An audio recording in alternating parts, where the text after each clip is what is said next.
Hallo Viewers, wie geht es Ihnen? Ich hoffe gut, mir geht es auch gut. Ich habe Keune Tinta Color auf einen Teller gegeben. Danach werde ich das 40 Volume Developer auf den Teller geben. Sie können Keune Tinta Developer 40 Volume sehen. Ja. Diese Tinta Color Tube wird mit 2 Packungen Booster,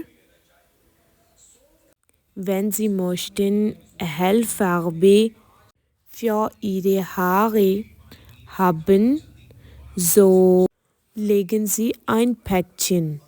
Wenn Sie möchten, Dunkelcolor für Ihre Haare, legen Sie 2 Booster.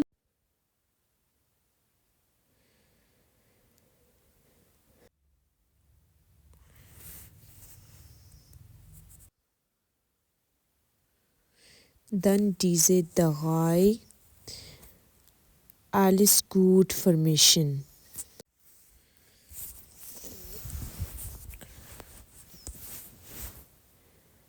Zweite Packung.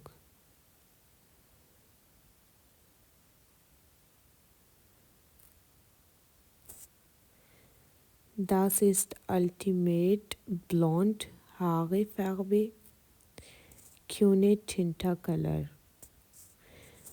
Das Farbe sehr gut. Benutzen Sie auch und sagen Sie mir, wie haben Sie gefühlt? Ich warte auf Ihre Antwort in meinen Kommentaren, Viewers. Bis später, auf Wiedersehen, tschüss.